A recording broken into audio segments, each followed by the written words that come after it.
بسم الله الرحمن الرحيم. النهارده هنعمل كشري الحله الواحده، مكرونه، رز، شعريه، عدس نقعاه بقالي ساعتين، بصل، الدقه، خل، ربع كوبايه خل، عصير ليمون،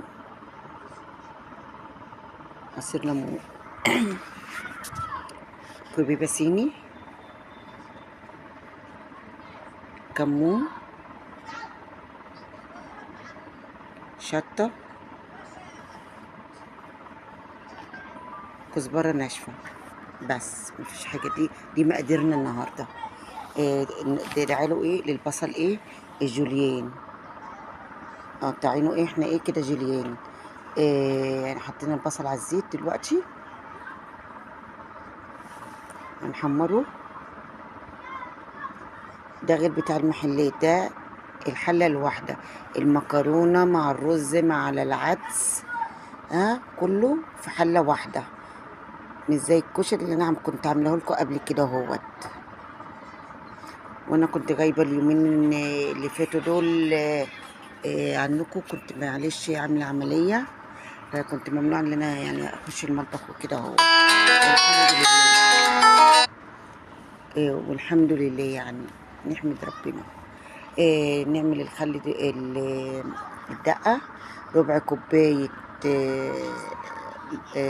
كوبايه قصدي ميه سخنه، نحطها على البوتاجاز تغلي. مش بنعملها بزيت عشان ما تحرقش صدرنا. وادي التومه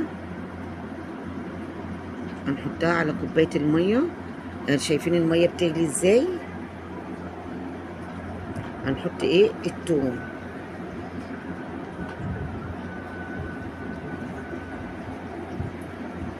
وبنقلب في البصل برضو.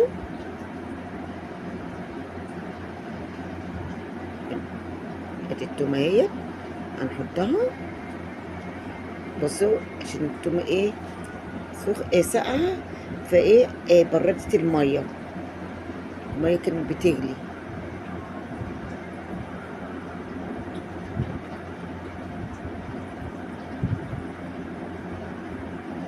ادعموني، والقناه بتاعتي مش هتكبر الا غير بيكم، وهتشوفوا مني ان شاء الله كل جديد. كزبره ناشفه للدقه. شايفين الميه فارت ازاي بالثوم؟ لان احنا لو عملناها بزيت وحمرناها وكده هتحمي على صدرنا. ودي كمون،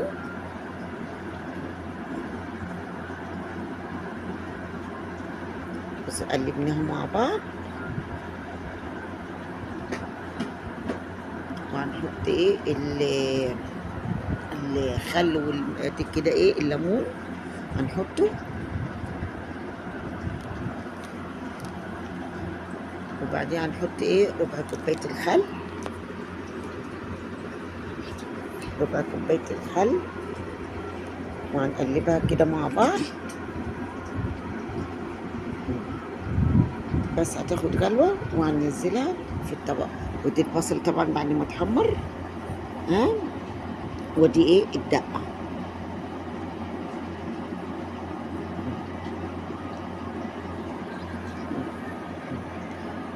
والزيت اهو خدنا الزيت بتاع البصل في الحله. بعد كده اهوت هنحط البصل بتاع الصلصه اهو. بصوا اهو، احنا بنحبها بالبصل وحته تومه.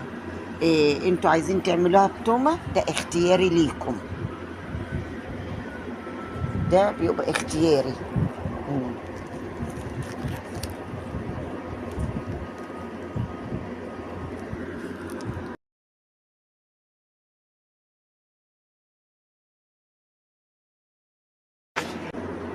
طبعا احنا اخدنا الزيت بتاع البصل اللي بتاع اللي هو بتاع الصلصه.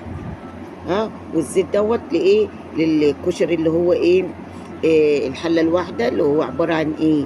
مكرونه، شعريه، رز، عدس، فقط لا غير. احنا كده هنحط الشعريه في الحله اهو، وهنقلبه وتبقى ايدينا فيه بحيث ان هو ما يتحرقش مننا. ادي ايد في قلب الصلصه وايد في قلب الشعريه.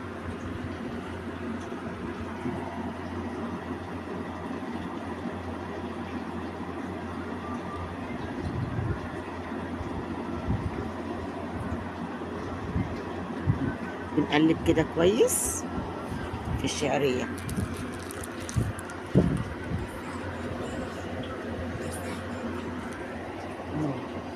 بصوا البصله ايه بتاعت الصلصه، وديت ايه الشعريه. بنحمرها كويس، ها. وبعد كده احنا ايه هنكب ايه الرز، لسه ايه ما اتحمرتش ايه لغير حاجات بسيطه. كبينا الرز اهوت، وهنا ايه كبينا ايه معلقه صلصه بمعلقه سكر.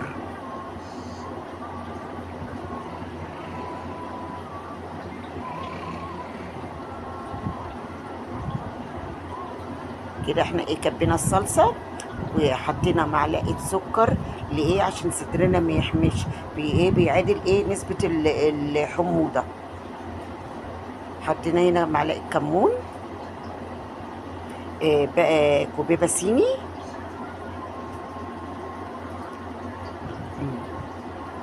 دي الكوبيبه الصيني، والملح والكمون. دي الصلصه ودي الكمون فقط لا غير. انت عايزه تزودي اضافات من عندك اعملي، ليكي حريه الاختيار في الحاجه دي. وانت عارفه طبعا تعملي حاجتك ازاي. ده الملح، ده الملح.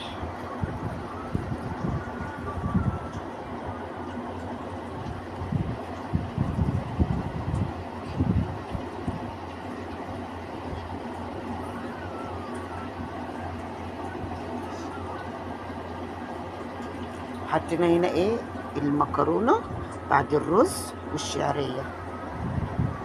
كل ده احنا لسه ما حطيناش العدس.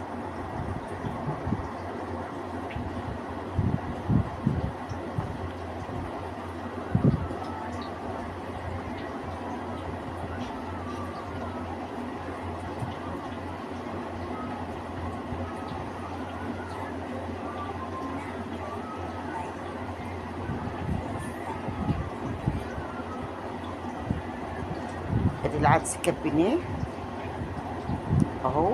هنقلب برضو كويس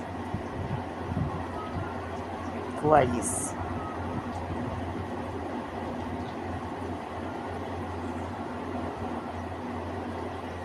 ما بيكبلوش الميه ساقعه، لا بنكبله الميه مغليه، ميه مغليه. بنشوحه كويس. شايفين انا شوحت ايه المكرونه مع الرز مع العدس مع الشعريه. ده كمون،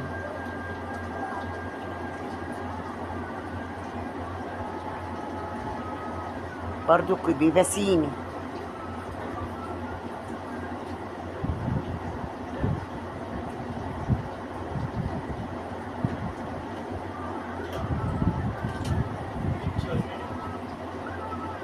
هنقلبهم بقى ايه والملح. كده ظبطنا ايه اكلنا كله، ولا في مواعين ولا في حلل ولا في اي حاجه. ده يختلف عن الكشري اللي عملته لكم انه كشري المحلات. اهو اهو ده يختلف جدا. لازم نقلب كويس. كل ما تقلبي فيه وكده اهو وكده اهوت هتحسي ايه ان هو عمل معاكي إيه زي ايه اتحمص معاكي كده اهوت.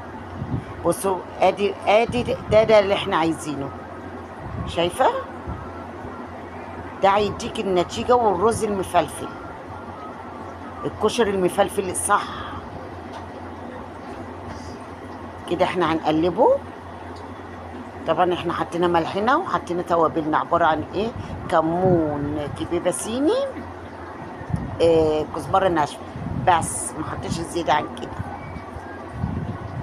واعملوه وصدقوني هيطلع هايل معاكم. دلوقتي لسه هنحط المكرونه ايه، الاسباجيتا، احنا ما حطيناهاش لسه اهي. بصوا اهي،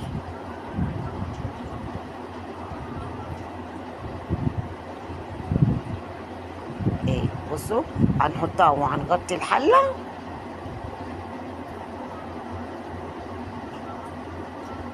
كويس. هنغطيها وبعد ما يتشرب هنقلبه.